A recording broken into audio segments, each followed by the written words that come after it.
नमस्कार दोस्तों, स्वागत है एक और नई वीडियो में। तो दोस्तों आज की वीडियो में हम बात करने वाले हैं जो एमपी बोर्ड में अर्धवार्षिक एग्ज़ाम आपके होने वाले हैं। तो दोस्तों इस वीडियो में हम आपको कक्षा 10वीं का जो आपका हिंदी का अर्धवार्षिक पेपर होने वाला है तो उसके बारे में डिस्कशन करने वाले हैं। तो वीडियो को लास्ट तक ज़रूर देखिएगा, ठीक है। और दोस्तों अगर आप इसकी PDF डाउनलोड करना चाहते हैं तो डिस्क्रिप्शन बॉक्स में आपको हमारे टेलीग्राम ग्रुप की लिंक मिलेगी, तो वहाँ से टेलीग्राम को ज्वाइन कर लीजिए। वहाँ पर आपको इसकी PDF प्रोवाइड करा दी जाएगी, ठीक है। तो सबसे पहले दोस्तों यहाँ पर देखिए जो आपका समय रहने वाला है वो 3 घंटे रहने वाला है, जैसा कि रहता है आपका। और पूर्णांक इस बार आपका 80 नंबर का रहने वाला है, 100 नंबर का आपका पेपर नहीं आएगा, जैसा कि आपको पता होगा ही। और आपने ब्लूप्रिंट देख लिया होगा आपके फाइनल एग्जाम का, जो कि MP बोर्ड द्वारा जारी कर दिया गया है, तो आपको ये मालूम होगा, ठीक है। अब यहाँ पर देखिए निर्देश क्या दिए गए हैं। पहला, सभी प्रश्न करना आपके लिए अनिवार्य है, कोई प्रश्न आपको छोड़कर नहीं आना है अगर आपको आता है, ठीक है। सेकेंड है, प्रश्न क्रमांक 1 से 5 तक वस्तुनिष्ठ प्रश्न होंगे, जैसा कि आपको पहले भी पूछा जाता था। लेकिन अंतर सिर्फ इतना होगा कि पहले आपके 5 ऑब्जेक्टिव रहते थे, तो 5 × 5 25 हो जाते थे। लेकिन इस बार आपके क्या ऑब्जेक्टिव ज़्यादा क्वेश्चन देखने को आपको मिलेंगे, ठीक है। यानी कि 25 ऑब्जेक्टिव क्वेश्चन से ज़्यादा मिलेंगे, 30 से 32 क्वेश्चन आपको एग्जाम में देखने को मिलेंगे, ठीक है। और निर्देश दिए गए कि आपको 16 से 19 तक लघु उत्तरीय प्रश्न रहेंगे, 20 से 30 तक विश्लेषणात्मक प्रश्न रहेंगे। तो सब सीमा भी यहाँ पर दी गई, तो उनको देख लीजिएगा, ठीक है। और दोस्तों इस वीडियो में हम क्या आपको सभी क्वेश्चनों के आंसर आपको बताने वाले हैं, तो इसलिए ये वीडियो बहुत ही ज़्यादा आपके लिए इंपॉर्टेंट होने वाली है, ठीक है। और ये आपका पूरा एक मॉडल पेपर है, इस तरीके से तैयारी करेंगे तो आप अपने एग्जाम में क्या है लगभग 60 से 65 अंक आसानी से ला सकते हैं, ठीक है। अगर पेपर टफ आएगा तो, ठीक है। तो पूरा क्या अच्छी तरीके से वीडियो पूरा देखिएगा, कहीं पर भी स्किप मत कीजिएगा, ठीक है। जितने भी क्वेश्चन बताए जा रहे हैं सभी को अच्छी तरीके से याद आपको कर लेना है। जैसे कि पहला क्वेश्चन है, उद्धव ने गोपियों को क्या संदेश दिया। तो देखिए जो उद्धव ने गोपियों को संदेश दिया था वो योग साधना का दिया था। किसका दिया था दोस्तों? योग साधना का दिया था। फिर आता है, शिव धनुष के टूटने पर कौन क्रोधित हो गए थे। तो दोस्तों शिव धनुष के टूटने पर जो परशुराम जी थे वो क्या क्रोधित हो गए थे। तो आपको क्या कर देना है दोस्तों? परशुराम कर देना है, ठीक है। आगे देखिए नेक्स्ट दिया गया है तीसरा जो कि है, नेताजी की मूर्ति तैयार करने वाले का क्या नाम था। तो नेताजी की मूर्ति तैयार करने वाले का नाम मोतीलाल था, ठीक है।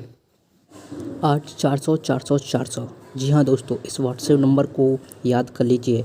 यहाँ पर आपके मैथ, फिजिक्स, केमिस्ट्री, बायोलॉजी सभी क्वेश्चनों के डाउट सॉल्यूशन होंगे अब अपने व्हाट्सएप पर ही।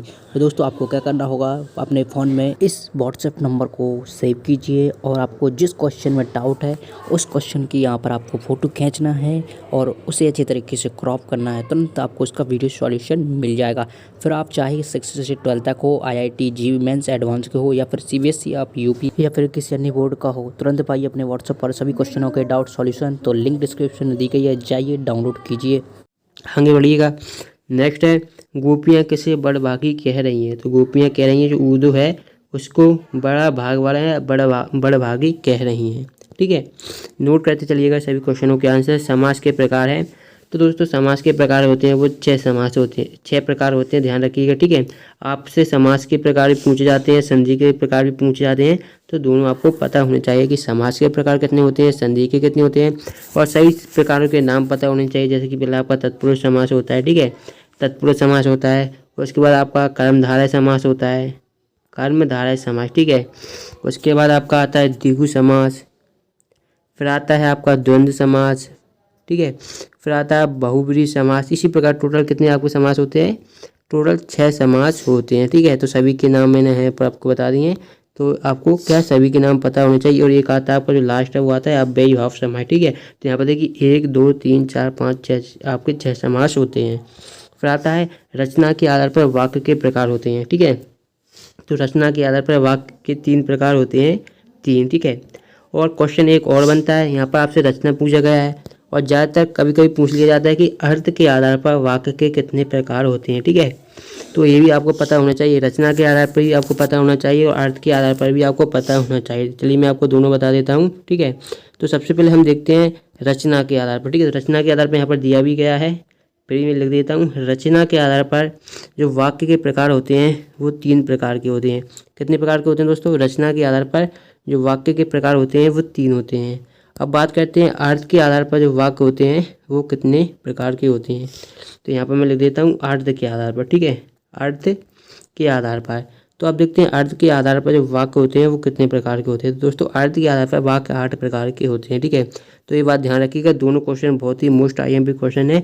लगभग हर एग्जाम में इन दोनों में से एक आध क्वेश्चन आपकी पूछा जाता है, तो दोनों को अच्छी तरीके से तैयार कर लीजिएगा, ठीक है। रचना के आधार पर और अर्थ के आधार पर, साथ साथ जो आपके रस और स्थायी भाव हैं और उनके एग्जाम पर उनको तैयार कर लेंगे तो लगभग आपके 5 से 6 अंक आपके हर एग्जाम में, जो कि आपका अर्धवार्षिक हो या आपका फाइनल एग्जाम हो, आपका त्रैमासिक हो, जो भी एग्जाम हो, इनमें से क्वेश्चन हर साल पूछे जाते हैं। तो इनको अच्छी तरीके से तैयार कर लीजिएगा, ठीक है।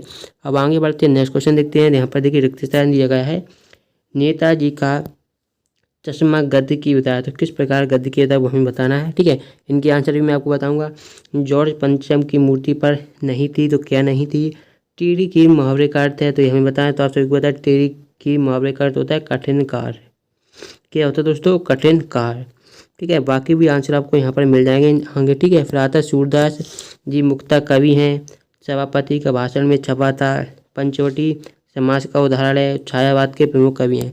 तो यहाँ पर इन सभी के यहाँ पे देखिए, यहाँ पर जितने भी क्वेश्चन दिए गए हैं सभी के जो आपके यहाँ पर जो आपका यहाँ पर देख लेते हैं क्वेश्चन रिक्त स्थान, इनके आंसर आपको यहाँ पर मिल जाएंगे, ठीक है। या आपको हमारे टेलीग्राम ग्रुप पर भी मिल जाएंगे इनके आंसर। फिर भी मैं कुछ बता देता हूँ, जैसे कि छायावाद के प्रमुख कवि जयशंकर प्रसाद हैं। कौन है दोस्तों, जयशंकर प्रसाद हैं, ठीक है। छायावाद के प्रमुख कवि हैं प्रसाद, जयशंकर प्रसाद, सुमित्रानंदन पंत, महादेवी वर्मा और सूर्यकांत त्रिपाठी निराला, ठीक है। इसको याद करने की मैंने ट्रिक भी बताई थी, अगर आपने वो वीडियो नहीं देखी तो आप यूट्यूब पर सर्च करके देख सकते हैं, ठीक है। पंचवटी में समास बताना है दोस्तों, तो ये आपका क्या हो जाएगा, द्विगु समास हो जाएगा, क्योंकि इसमें प्रथम पद क्या है आपका, संख्यावाची है, यानी कि 5 वटों का समूह, तो ये आपका क्या हो जाएगा, द्विगु समास हो जाएगा, ठीक है। इसी प्रकार सूरदास जी की मुक्ता भाषा आप सभी जानते होंगे, सभापति का भाषण, ये सब बहुत ही सिंपल क्वेश्चन है, बेसिक क्वेश्चन है, तो इन्हें आपको आने चाहिए। अगर नहीं आ रहा है आपको तो क्या डिस्क्रिप्शन में टेलीग्राम की लिंक है, वहाँ से देख लीजिएगा। बाकी जितने भी शेष है, वैसे सभी क्वेश्चनों के आंसर मैं आपको बताऊँ, लेकिन एक दो क्वेश्चन आपको कमेंट बॉक्स में आप आंसर जरूर दें, जिससे आपकी प्रैक्टिस हो सके, ठीक है। अब देखिए सही जोड़ी दी गई है, मैं क्यों लिखता हूँ वज्ञे बल गोविंद भगत कबीरपंथी, माता का आंचल शिव पूजन सहाय, गद्य हमारी स्वाभाविक अभिव्यक्ति है, और रस काव्य की क्या है, रस काव्य की आत्मा होती है, माता पिता में आपका द्वंद्व समास है। तो ये हमने सही जोड़ी यहाँ पर अच्छी तरीके से मिला दी हैं।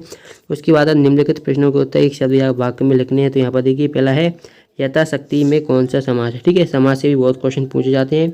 देखिए यथा आपका क्या है, अगर आपने अव्यय पढ़े होंगे तो यथा आपका एक अव्यय है, ठीक है। यथा को अलग करिए और आप शक्ति को अलग कीजिए, ठीक है। यथा को अलग कीजिए और शक्ति को आप अलग कीजिए, तो आपको क्या हो जाएगा, यथा शक्ति, ठीक है। और जो आपको यथा देखने को मिला ये आपको एक अव्यय है, ठीक है। इसलिए इसमें कौन सा समास हो जाएगा आपका, इसमें आपका अव्ययी भाव समास हो जाएगा, ठीक है। कौन सा हो जाएगा, अव्ययी भाव समास हो जाएगा, तो नोट कर लीजिएगा इसे, अव्ययी भाव समास। फिर आता है माता का आंचल में कहाँ की संस्कृति का अंकन हुआ है, तो ये देहाती संस्कृति का अंकन हुआ है, यहाँ पर आपको देहाती कर देना है। फिर आता है साहित्य लहरी किसकी रचना है, तो बहुत ही सिंपल क्वेश्चन है, ठीक है। सूरदास जी की जो प्रमुख रचना है सूर सागर, ठीक है। एक आप पूछा कि सूर सागर, ठीक है। फिर आती है सूर सारावली, ये सेकेंड है। और फिर आती है आपकी साहित्य लहरी, थर्ड नंबर पे आती है आपकी साहित्य लहरी।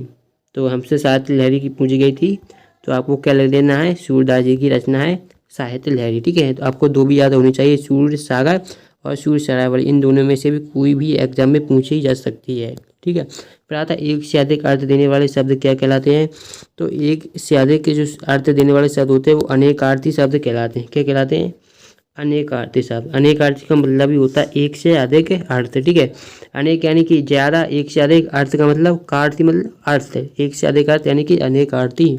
फिर आता है भारत किस वर्ष स्वतंत्र हुआ था, सभी को पता है भारत सन 1947 यानी कि 1947 में क्या स्वतंत्र हुआ था, इंडिपेंडेंट हुआ था, ठीक है, ध्यान रखिएगा। फिर आता है सुभाष चंद्र बोस की मूर्ति कहाँ लगी थी, तो कस्बा था उसके चौराहे पर, सुभाष चंद्र कस्बे के चौराहे पर लिखना है, ठीक, कस्बे के चौराहे पर। फिर आता है सभ्यता किसका परिणाम है, तो सभ्यता होती है वो संस्कृति, हमारी जिस प्रकार की संस्कृति होती है सभ्यता उसी का परिणाम होती है, ठीक है। तो संस्कृता जो सभ्यता है वो संस्कृति का परिणाम है, तो नोट इसे कर लीजिएगा। फिर आता है निम्नलिखित वाक्यों में सतह सतह हमें लिखना है, तो बाल गोविंद भगत गृहस्थ नहीं थे, तो ये आपका असत हो जाएगा, पहला। दूसरा है वीर रस का स्थायी भाव क्रोध होता है, तो ये आपका असत हो जाएगा, क्योंकि दोस्तों वीर रस होता है जो आपका वीर रस का स्थायी भाव आपका उत्साह होता है, ठीक है, उत्साह होता है, ठीक है। जबकि आपको जो पूछा गया, जो दिया गया है वो आपको क्रोध दिया गया है, तो आपको यह भी पता होना चाहिए कि क्रोध किसका स्थायी भाव होता है, ठीक है। तो जो रौद्र रस होता है आपका रौद्र रस, तो रौद्र रस का स्थायी भाव आपका क्रोध होता है। तो ये भी आपको ध्यान में रखना है, रौद्र रस का स्थायी भाव क्रोध होता है। बाकी सभी रसों के बारे में भी आपको पता होना चाहिए, जैसे कि पहला आपका होता है श्रृंगार रस, ठीक है। श्रृंगार रस का जो स्थायी भाव होता है वो रति होता है, या जिसे हम प्रेम बोलते हैं, ठीक है। तो ये आपका श्रृंगार रस का हो जाता है, ठीक है। वीर रस का मैंने आपको बता दिया है, वीर रस का भी बताया मैंने। वीर रस का स्थायी भाव आपका वीर रस का उत्साह होता है, ठीक है, उत्साह होता है। रौद्र रस का मैंने आपको बता दिया है, रौद्र रस होता है उसका स्थायी भाव आपका क्रोध होता है, ठीक है, ठीक है। और एक आपका करुण रस होता है, करुण रस, ठीक है। और करुण रस का जो आपका स्थायी भाव होता है वो शोक होता है, ठीक है। इसी प्रकार आपका वीरभद्र बॉक्स, आपको जितनी भी रस है सभी के स्थायी भाव आपको पता होने चाहिए, ठीक है। आगे देखिएगा, फिर आता है हमारा जो कि है परशुराम के क्रोध को देखकर लक्ष्मण डर गए थे, तो ये आपका असत है, वो नहीं डरे थे, ठीक है।